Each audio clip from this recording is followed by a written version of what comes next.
realizing how codependent I really was on men. And it really required me to step into that part of me. Testosterone hormonally is a 24-hour cycle, right? The feminine is a 28-day cycle. So I would ask you the same thing. Like, would you even be able to travel and do all the things that you're doing without your health? I actually physically felt more present and I felt more intentional.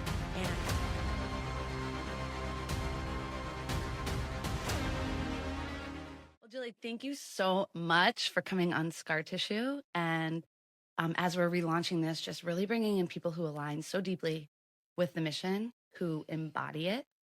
And it's interesting because, and I'm goosebumps already. It's always like, remember our first meeting? Your water body. That's my water body. Remember like our first meeting in the cafe? I was like, go, go, go, go. I was like, we're doing big things, girl. I don't know what they're going to be. Yeah. Anyways, you had, and I'm excited to get into your story because it's just absolutely amazing, inspiring, powerful, and authentic, right? And that's what we seek to represent here and to share into the world. But you have a lot of stories around scar tissue too. And I remember when I told you that was the name of my book and my podcast, you sent me like a voice note kind of talking about the depths of that and the meaning. And I was like, damn, like, you have codes on codes on codes, girl. And so just, we can get into your credentials. You have built, multiple 7-figure business from scratch. You have a global team. You're an international speaker. And for me, goosebumps, that it's so important, but it's a byproduct of who you be and how you show up. And so I always like to start with the who you be. So thank you for who you be. Thank you for what you do. And thank you for sharing your magic here on Scar Tissue. Thank you. It's an honor to be here. I'm so excited to talk about it. Bring the water codes into everything, So let's just assume someone listening is like, what are water codes? Yeah. Perfect. What you talking about? Let the people know. So when you told me what scar tissue was, right? I see the meaning behind everything. I'm like, wow, that's such a deep purpose. And witnessing you interweave that into what you're doing, it's always in the words that show me the water codes. So within everything that I've built, every piece of my business is centered around water. Whether that be water, literally, like the liquid form of water, or water analogies and water teachings that I apply into other places of my life. And so when you're talking about scar tissue, well, what is that? Right? When you cut yourself or you go through a trauma or something hard happens, you're cut. The wound is open. Well, the blood on the inside is blue. Right when it hits the atmosphere, it turns red. That's a water code because your blood is 90% water. Right? Plasma is the 4th phase of water. If you're into the water and you're listening to this, you probably know about the 4th phase of water. It's just this phase of water that's inside of our body that's structured. And so for me, my whole journey, because we both have health backgrounds, I was very fascinated with the water in the body, like physical water in the body. And what happens when you get cut over time, that heals. Your skin is 90% water as well. And it starts to heal, but it brings scar tissue. And so that scar tissue around it starts to clump up in your fascia. And a lot of the time, shout out to everybody who does body work, massage therapists. I've learned so much from my clients.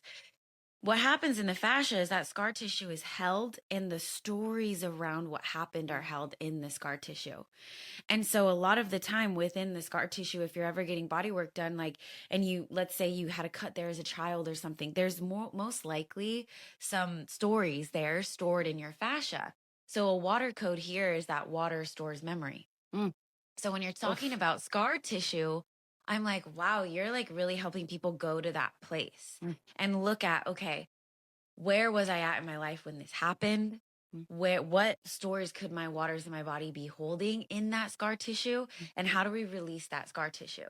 So quite literally, my clients who are body workers will help their clients get rid of scar tissue by working through it. And when you're working with the fascia, there's something really interesting where some people, I don't know how you like massages, but like sometimes I like deep tissue. I'm like, get in there, let me breathe, I'm like, go. And then other times I'm like, just going through a lot and I need some love, gentle. And that's a water code because the fascia, when we go through hard things, the fascia actually tenses up And what happens in our water body inside the nervous system, we get into this sympathetic state, right? Stress, fight or flight. And our fascia literally armors itself. Mm-hmm. And so our bodies, the waters in our bodies literally protect ourselves.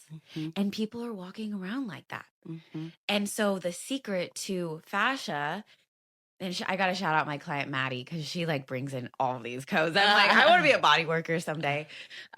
She's like, it's not about going in hard. Mm. The fascia, it's actually about soft at first, Mm. so that the waters can release and open up, and then you can go to the deep scar tissue. Then you can get to the depth. Mm-hmm. And so that's just a very simple example of a water code Yeah. as it relates to what we're talking about. But other water codes might be, how to be a watering woman. I'm all about being a watering woman, a woman who's able to adapt, who's able to flow, who's able to know that water always knows the way. And even though I don't know where I'm going half the time, Yep. I'm like, I know I'm going to get there because I am water Mm-hmm. and I flow. So those are just some examples of how deep the water codes go. It's so powerful. And he said a lot of things. And I'm like, oh, that. But I remember a former version of Melissa who was not in her healthy feminine and was in survival more in the masculine. And when I would get massages, I always wanted it to be as intense as possible because I associated more in intensity with the value. Dude. Right? This is Now I'm like, I'm getting yeah. Now I'm like, but you learn that more isn't always more valuable and more intense isn't always the way. And so when you said that, I flashed back to that version of me laying on the massage table thinking, okay, I paid for this. Can you go a little deeper? You know what I mean? Yeah. And now I would never. Well, if you think about it, we're desensitized when we go through trauma. Yeah. Like I can 100% admit when I'm overly masculine, it's like you kind of just like turn off everything and numb out and disassociate. And then you just bulldoze. And you're just like in this state of like getting things done. Yes, hustle, hustle. But then you start to desensitize yourself to things. So then you actually need more stimulation and you need harder things. My whole journey of like really coming into my feminine in the water was like, oh, let me actually teach myself how to be sensitive again. Yeah. How to actually use somatic therapy where I'm just rubbing my arms, or when I need to put my hand on my chest, I put my hand on my chest. And even though they seem like very small things, that's how I healed from sexual trauma because my body was so disassociated beforehand. And it was crazy when I started doing it. And there's different methods of putting your hand on the back of your neck. And this actually relaxes your vagus nerve, which helps your hormones, which are released in your bloodstream. And your blood is 90% water. Like it's all about the water. I actually physically felt more present and I felt more intentional. And I started catching things in my business where I think I was just bulldozing before. 100%. And I'm like, whoa, I missed it before. And I was actually making more work for myself instead of slowing down and being intentional. So another one of my clients, her husband's in he's a first responder, and she shared this drop with me. And like my word for download or revelation is like drop. So it's like a code, right? And she shared this drop with me. Shout out Alexis. And it's slow is smooth and smooth is fast. And So our good. perception of slow is so linear. Like I find that people think, oh my gosh, slow, like you're taking forever, you're lazy, you're just slow is like almost like heavy. Yeah. And when you look at our perception, it's kind of like depth perception. When we look at the feminine, we're perceiving it as like heavy, or like you're perceiving slow as heavy. Maybe that's because you're perceiving the feminine as heavy. Because some people perceive the feminine as like, oh, she's just there for everybody and everybody emotionally dumps onto her. Yeah. If we're in our feminine, then people will perceive us as too soft and they'll use us. So they perceive it as heavy.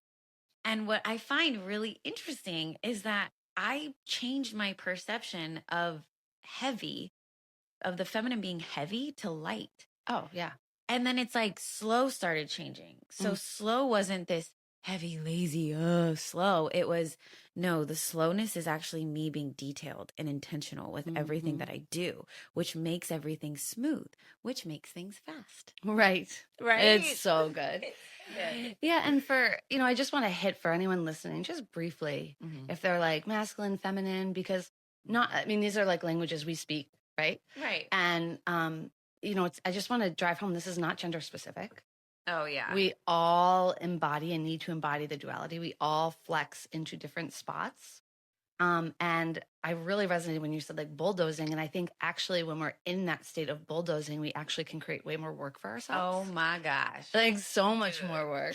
But let's talk about, we have a lot of similarities. We have these, it's so interesting.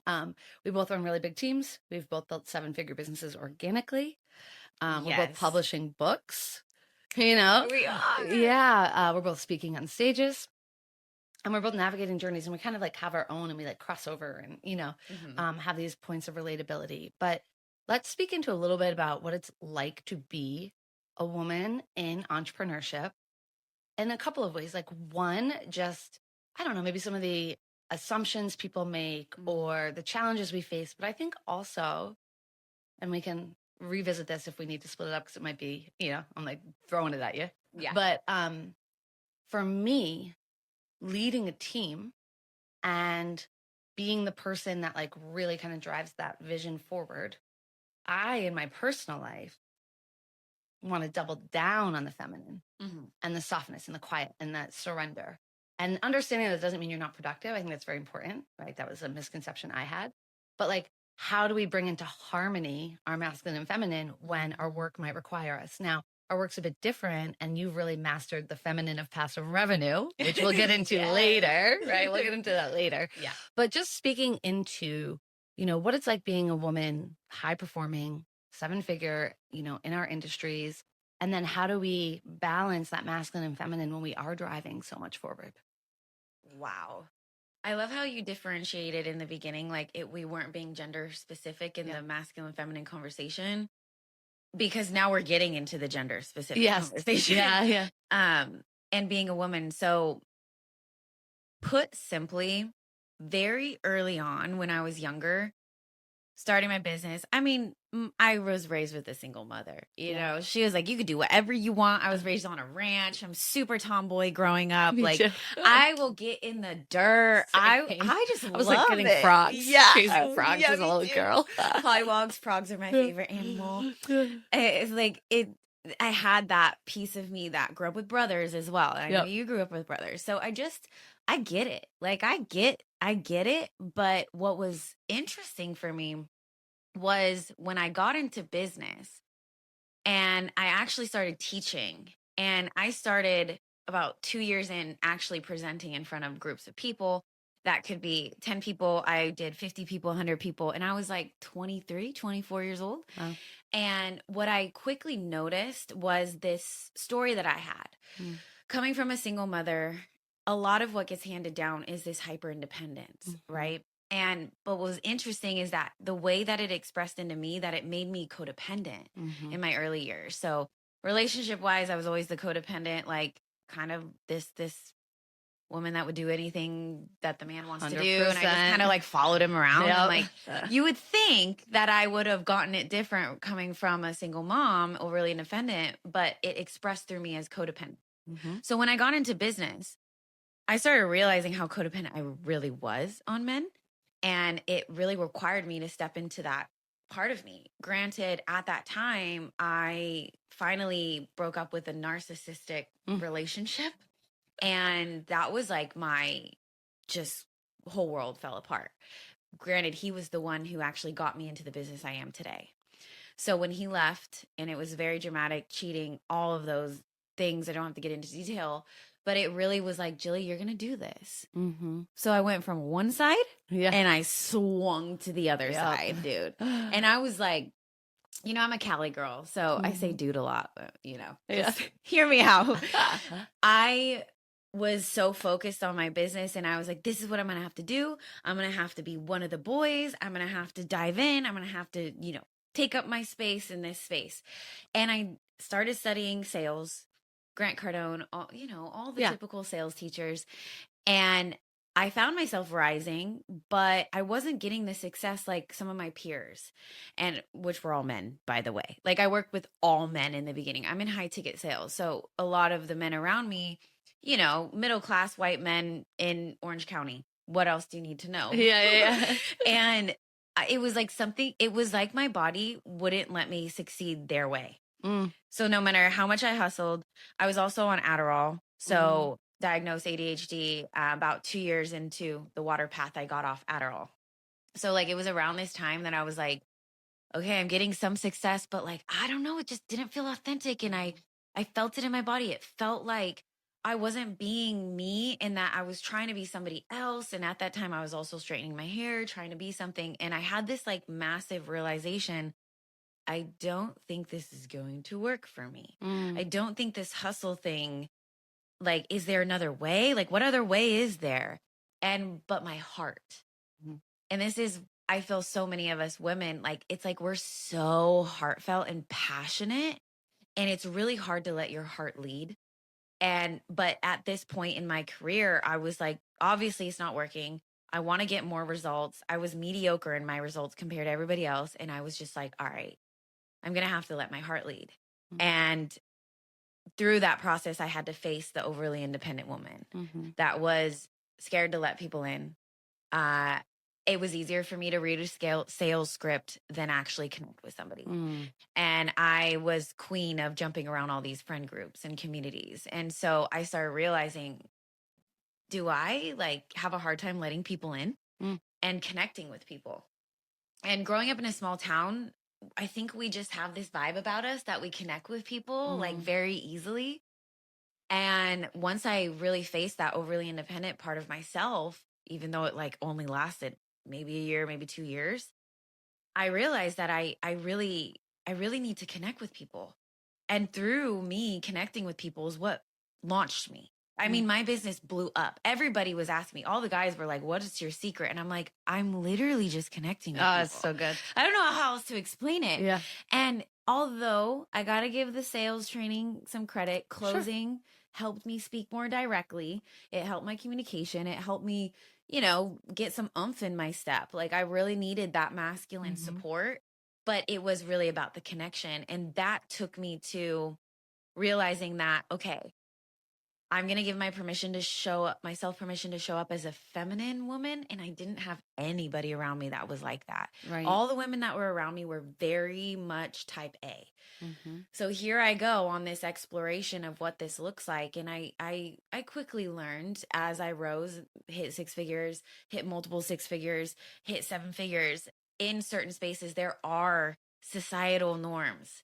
Men don't necessarily look at you in the eyes all the time, or there's this one drop that I'll share that really helped me understand the mother wound in men.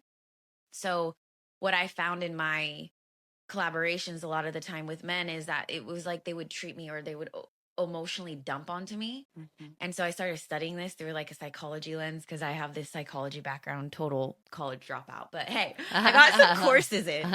And so I started studying the psychology, and a lot of people emotionally dump onto women because women represent the mother. And when you have children, the mother is the safe space. So a child will act perfect all day, hold it in. And as soon as it gets home with the mother, it's going to have the meltdown, because the mother is the safe space to actually let the emotions out. Yeah, fall apart.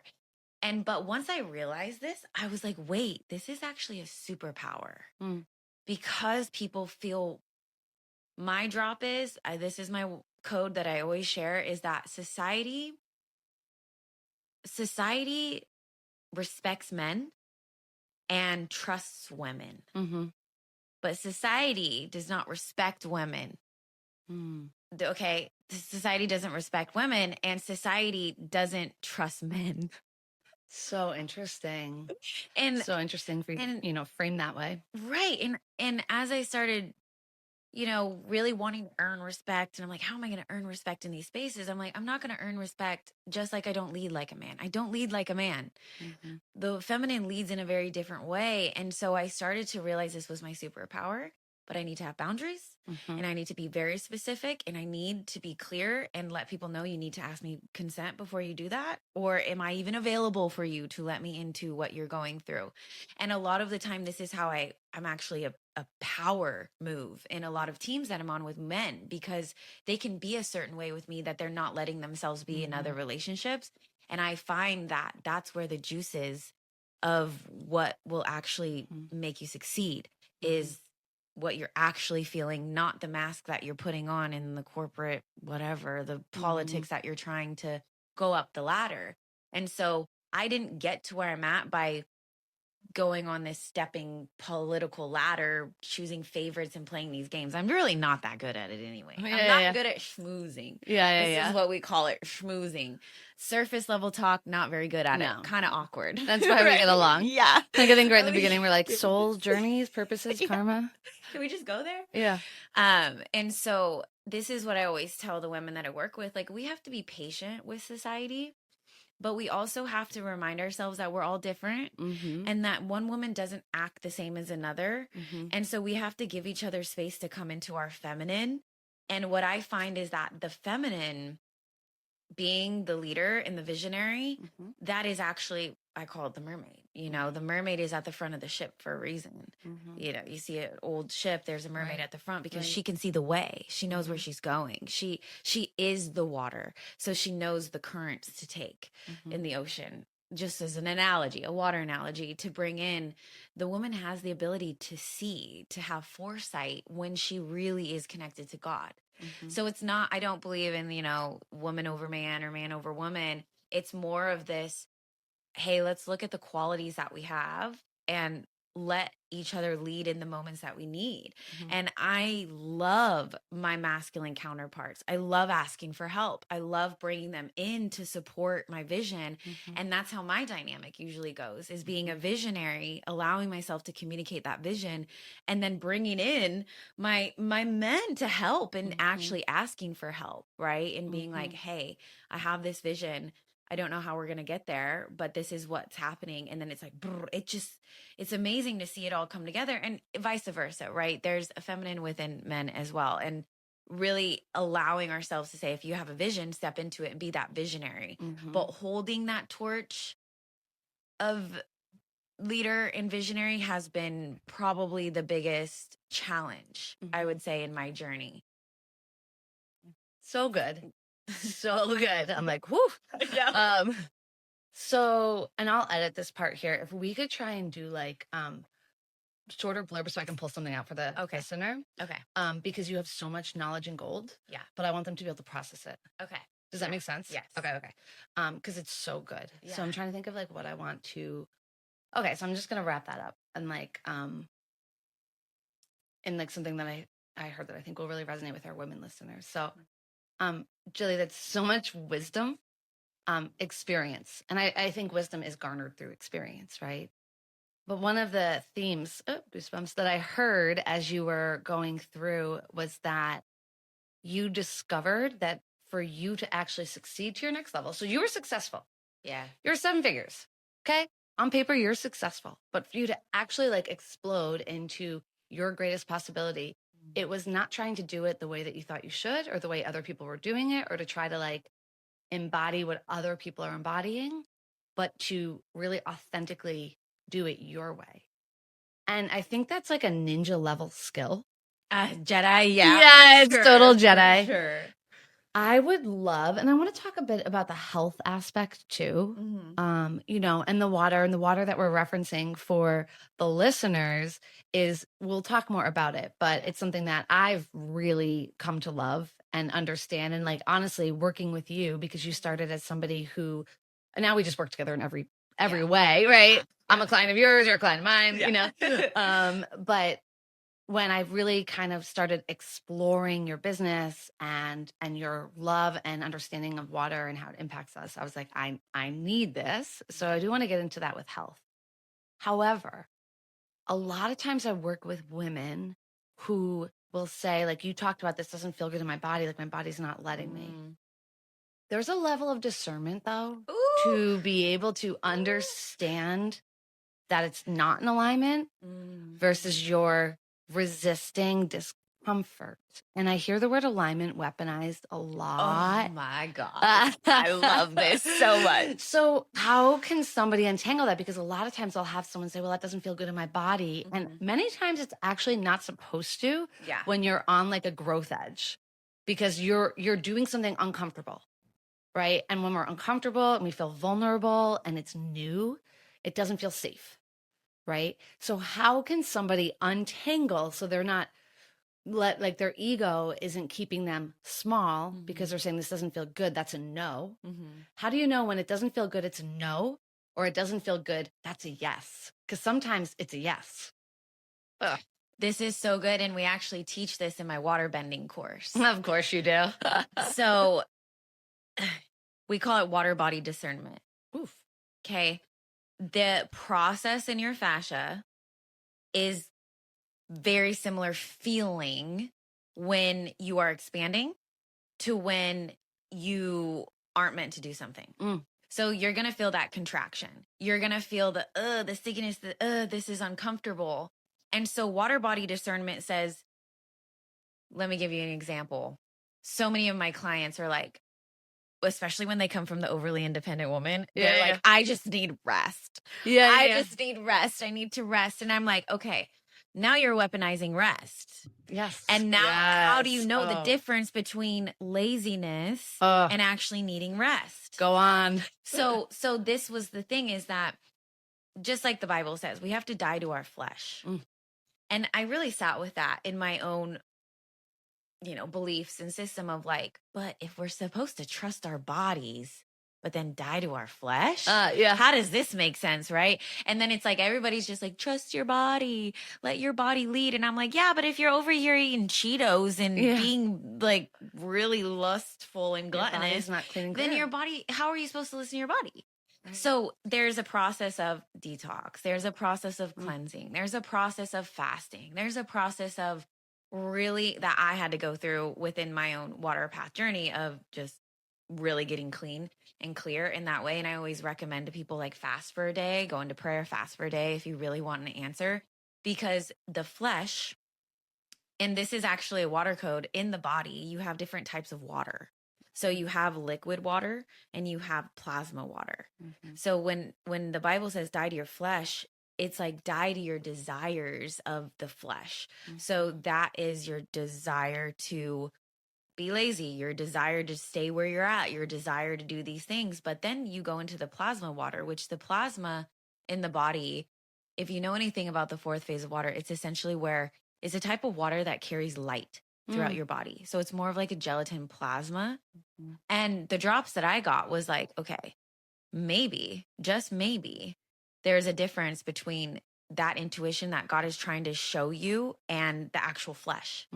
And so in the water bending course, we talk about this discernment of being able to say, okay, what am I feeling? And not going based off of what you're feeling. So I don't, even though contrary to popular belief, I don't go off of how I feel. I go off of my values. I don't navigate based off of how I feel. I go off of my values, and then I check in with my body based off of my values. If my value is that I'm here to serve my people and I have an event coming up that I really don't want to do, and my body is going into whatever it is, resistance and fascia freeze, then I'm going to go back to my values. And I'm going to say, what are my values? Oh, this is so good. And that's how I navigate, because way too many people out here are like, trust your body and teaching people to go off of their feelings.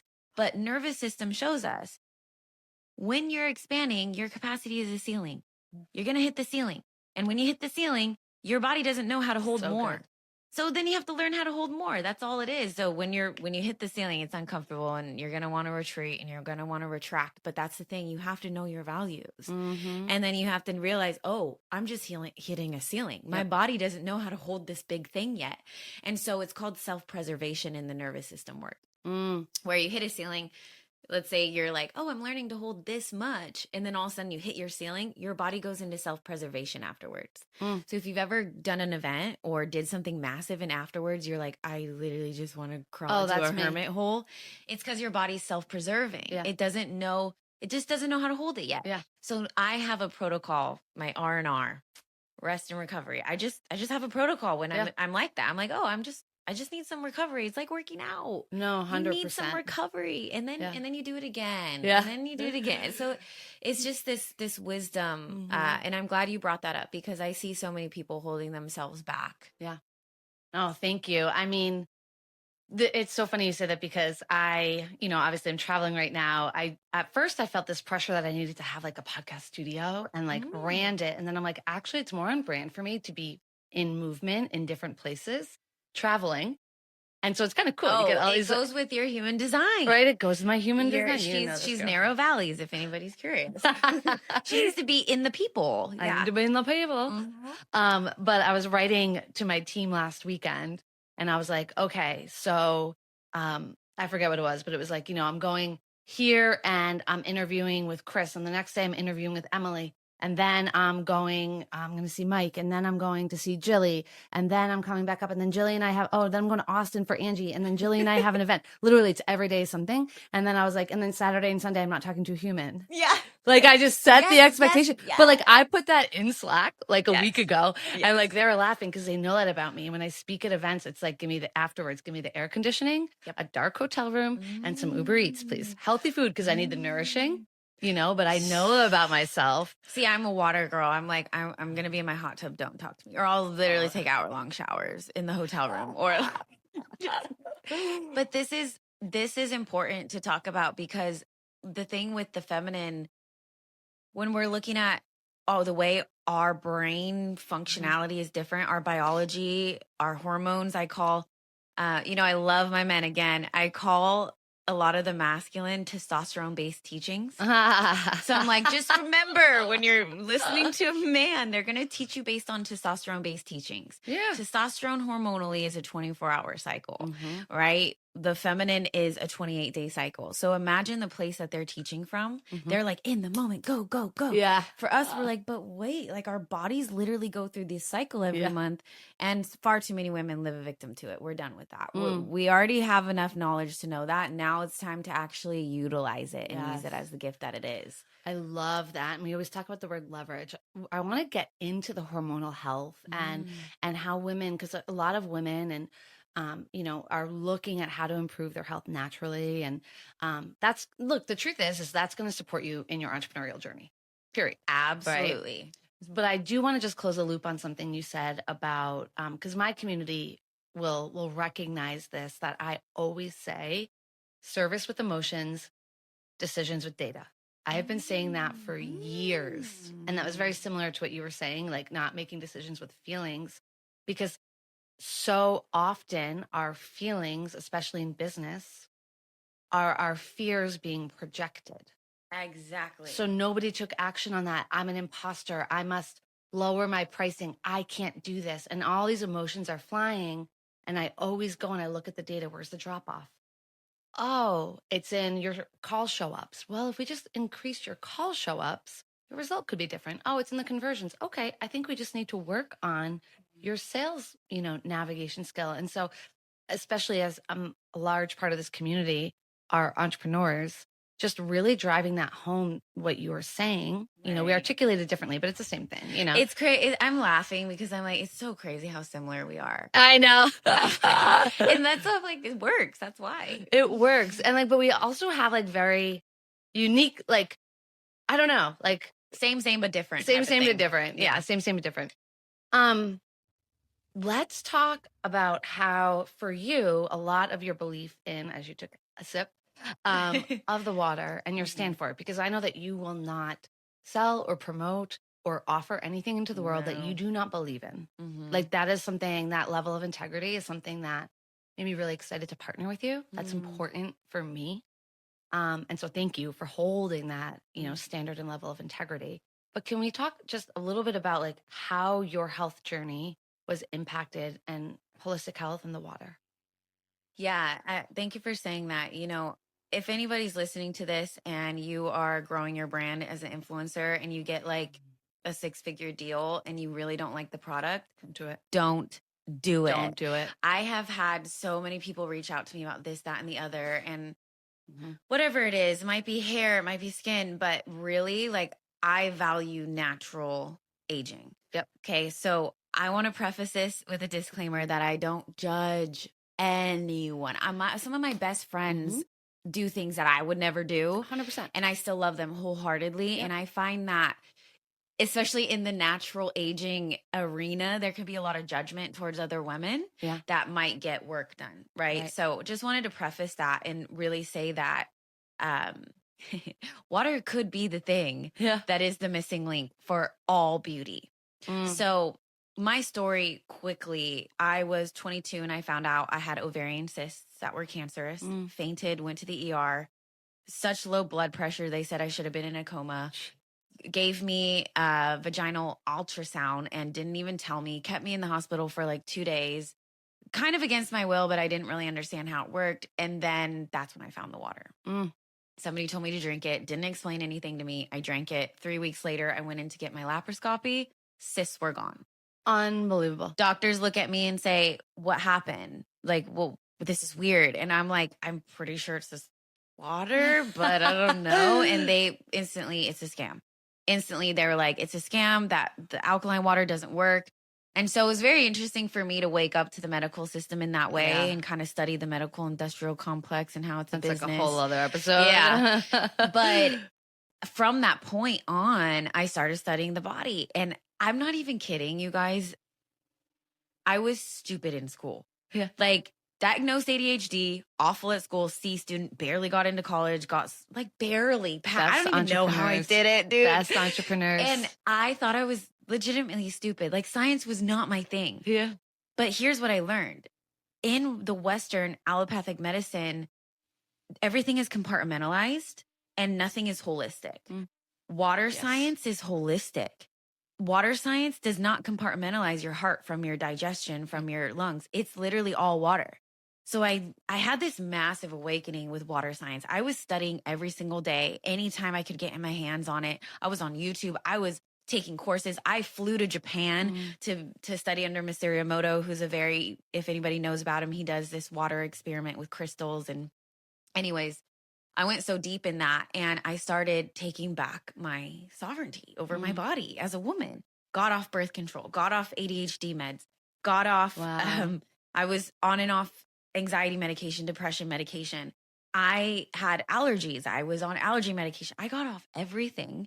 And I'm very clear with medical claims, right? I'm like, my journey is my journey. I can't claim that it cures, whatever. But for me, it was like, well, what else can it do? I'm like, what else can water do? Yeah. And I started learning about how the brain is water and how the focus in our brain, if our brain is water, it can't secrete these certain chemicals. Like, my chemical imbalances were all off because of the Adderall. Right. So then I got off stimulants. I got off coffee. I got off caffeine. And then it led me to getting off the birth control. And that was a big thing that I totally was like, so birth control is affecting my ability to choose a partner. Yeah. And there's a whole study if you guys want to look into it. But essentially just started realizing tampons are toxic. Midol is really bad for you. Just started waking up to all of the feminine holistic side. Well, then I straightened my hair for 15 years. Yeah. Then I started studying the hormones and I was like, I need to stop straightening my hair and I need to stop wearing makeup and I'm just going to go all in with the natural. I'm like crazy like that, right? I'm like, I'm just going to go all in. Well, then I started learning about the hormones and essentially in the pheromones. And so all these chemicals that we're putting on our skin as women are actually blocking, they're endocrine blockers. And so from the chemicals, I used to get skin tags because my hormones were off balance and I used to get back acne really bad. And I had been to hormone specialists before because I kind of noticed it and they'll just tell you get on birth control or they'll tell you to take whatever it is. And I learned that as we age, the waters in our body actually start dehydrating. And so the number one cause of inflammation is dehydration. The root of a lot of disease is inflammation. I know. Everyone's like doubling down on their turmeric and it's like, can we hydrate? Exactly. And I love turmeric. I do too. I love it. I have it in my bag. And so we have to be able to, and I would ask you the same thing. Like, would you even be able to travel and do all the things that you're doing without your health? Absolutely not. Like, yeah. And I had a different path there because it was through the loss of Layden that I even began studying gut health. I didn't know what it was, right? But I was a girl who, was on prescriptions and taking Tums. Like I carried Tums like it was normal. right. Right? Like, just got to put the Tums in my purse. And right? the headaches every day. Yeah. And the I normal don't take things. anything. I literally have not taken anything since Same. Layden died. I had one allergic reaction where I had to like take something, honestly. And I think that's it in 11 years. I just can't. And my body doesn't do well. Yeah. And there's no judgment for those who do, because, I'm thankful for allopathic medicine when it comes to emergencies and when it comes to certain things. But for me on my journey, I really wanted to pick up where my mom left off. My mom had me all natural, all of us kids all natural. And she really valued the natural way, but just along the way, certain medications, it's like she knew it before she knew it. And so I think I was seeded with that really young, growing up on a ranch, eating my own cattle, and we had our chickens, and I'm very thankful for the way that I was raised, because then when the water path came, I was like, okay, I'm going to question everything. I'm going to question this whole menstruation thing, that it's bad, that it should be painful.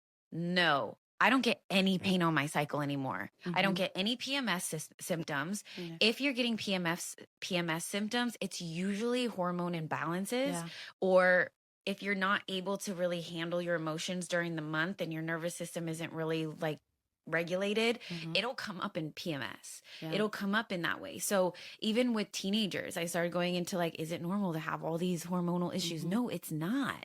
And so I started taking back that body sovereignty, right? I call it water body sovereignty, where I'm like, what else is a lie? Or what else have I been told?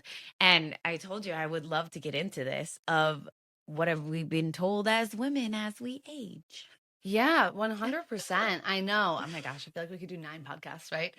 But, I think that it's super powerful in understanding like, your body is telling you something. And whether it's in your business, or whether it's in your health, ask questions. Yes. Like ask questions. Yes. And I always say curiosity is everything, not judgmental questions, but like, oh, I wonder why this is happening in my business. I wonder why this is the feedback I'm getting. I wonder why my hormones feel off. Like you got to go there. Otherwise you're an autopilot. You're on a hamster wheel. You're going to repeat. I think curiosity has been one of my greatest superpowers. Oh my gosh. I call it the current of curiosity. Yeah, of course you do. Yeah. So, as we're talking about all this, and I know we have like limited time, we can still go for a little bit, but, one of the things we really talked about in health, in energy, is protecting what's in our space and in our environment, right? And really honoring that. And both of us, of course, because we don't even know this about each other until somehow it came up. I don't even know how. But both of us have really understood energetics in a deep way. And I think it's interesting as women who were both codependent and both looking to men for validation to further along in our journeys, be like, oh no, you don't get in my space. I know. You like, I don't need your validation. Like you don't get in my space. Right. And so one of the tools that we worked with holistic health, we worked with water, we worked with all these different things, but has been celibacy. And so we said it. How has celibacy impacted you personally and professionally? So I call it decentering men. Oh. When a woman decenters men and recenters God. So much. I really actually, that gets me emotional, of like how many young girls are centering boys instead of God. And the things that have happened in my life of where I could have had a better role model of what that actually looked like, because most women center men. And so that teaches young women to center men their whole lives. And so when I decentered men and centered God, one of the things that I really cherish is being a role model for young women. And I kept my celibacy journey private. Yeah. And I've been celibate going on 5 years. And when I recentered God in my journey, I have a joke that, thirst is a real thing and you can kind of feel it. So thirsty sales, right? You can thirsty feel it. men, like it's like the desperation. Yeah. And the lust and all of that. Yes. And so as I started to like really be obedient myself to like what God was leading me to and centering God around my life, it was like, Jilly, your womb is going to house the next generation. And as I started to like really get in touch with my womb again after my whole healing, and again, I mentioned I went through sexual trauma, so it was a process for me. Totally. I was actually with somebody at the time, and I could feel that I no longer wanted to be intimate because of what I was being led to, faith-based, but also with the energies that were there. So when I chose to be celibate, it was a choice of, I'm going to preserve this for the next generation. And I wholeheartedly believe in the covenant with God, and that covenant for me, marriage, is where I will finally do it. Right. Yeah. And so as I started to just set that boundary for myself, and I love you when I actually shared with you that I was celibate the first time we met, you were like, it's a power move. Yeah. And I was like, that was what I said to you. I remember. It is a power move. And it like, is a power move. I hadn't shared that with many people at all. But then I started thinking, and this was what, over a year ago? Maybe a year and a half? And I was like, you know what? I think I need to share this. And it was me realizing that young women need to hear women who are successful that didn't get there through sleeping our way to the top, through dating our way to the top, by actually honoring what God gave us, which is a womb that births the next generation. And for me, that is very, very sacred. Yeah. So here we are. Yeah, no, I really, and I think that just speaks to like the first time we met. Somehow that comes up like, I know. That's it in a nutshell. I'm celibate. You're celibate. I'm celibate. Yeah. Most people are like, where'd you grow up? I don't think I learned that about you for like 3 months. I know. But I knew everything else. No, it really is. And I think it's important to speak about, it's going to make some people uncomfortable. People are going to have opinions and judgment of it. Oh, girl. I mean, even Christian women who, you're going off of Christian values, like biblical values, but you're still sleeping with your partner before marriage. And this is where let's just say I've triggered quite a few, but in a loving, compassionate way. But I think what's important about that, let's just look at the bigger lesson. Like, forget the subject matter of celibacy. But the bigger lesson is that we choose for us what feels right and in alignment. We let other people choose for them. Yes. And there's no judgment. And the truth is, none of us really know what is the right thing. So you have to, and this isn't business. This isn't everything. This isn't where you decide to live. This is how many kids you want to have or don't have. This is like how you want to work or don't want to work. It's if you want to be 7 figures, if you want more like downtime, like there's no right or wrong. And I think that's very important and something we align on. It's so I know when I trigger someone else that they are just looking in the mirror, projecting something of their own experience, because I literally do not have like right or wrong live in me. Well, it goes back to like, let God be God. I'm not here to be God and to colonize you and to force you into a certain belief. Like, I don't believe in doing that. Right. I believe that I am here to be it. Yeah. And to be an example of it and to love other people and sit, Jesus sat with the sinners. And God doesn't love you any less. God's love is unconditional. And so for me, like really coming into that celibacy journey, I questioned a lot of feminine teachings. I questioned a lot of feminine teachings that are just thrown around about sexuality and intimacy. And some of my best friends teach pleasure and all of these things. And I really just want to encourage every woman listening to this that you have every right to decide what you are meant to do with your womb. And I do also invite you into like have reverence for your womb and honor for who you're letting in.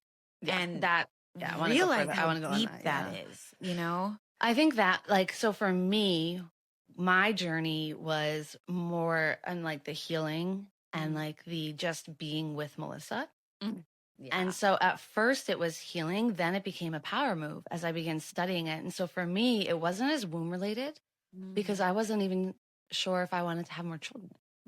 I couldn't even let my mind go there. Wow. So it was more about what am I energetically, literally letting in my space. And that level of, now I want to be clear, just because if you choose this path in whatever way or not, like we're not preaching that, whatever, but it is interesting to explore. And I think that there's something there about the way that you value yourself and respect yourself. That for me is what it was. It became a value and respect and a standards thing.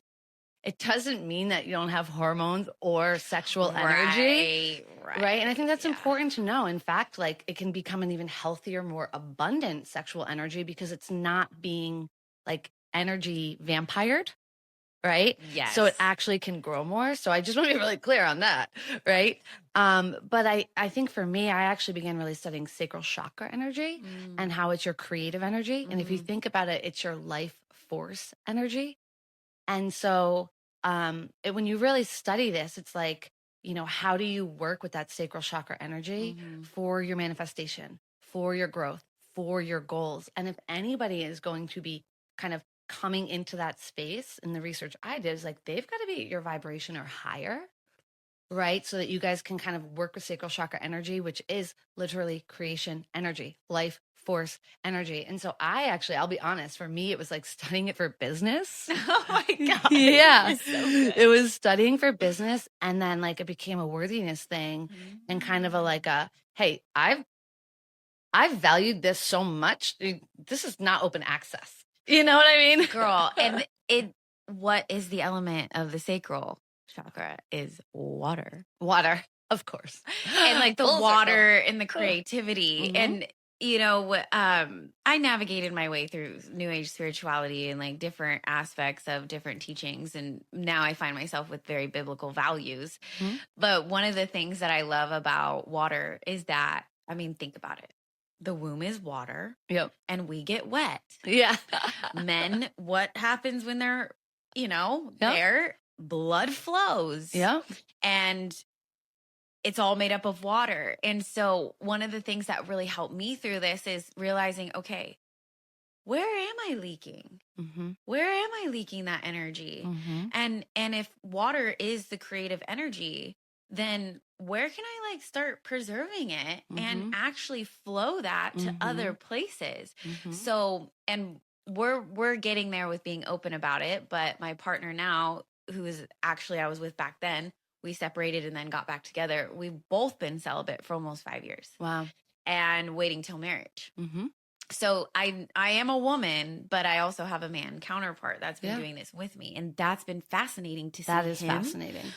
And it's like so impossible we've especially because you've already experienced each other. Yes. Yeah. I know. And it's not like choosing celibacy means that you don't have the desire. Right. And it's like even when we were in the thick of it, when we were in the thick of it was like we would seek like some masculine guidance or whatever, but not many people have actually been celibate. It's either they are celibate and then they get married right away. Yeah. Like they're not really celibate for that long. And so I love when he shares because he's sharing from this testosterone based lens of like, and he says it all the time. He's like, why do you think I've been able to build so much? Well, no, exactly. And it's so funny because Daniel, who we're mutual friends with, we met through Daniel G.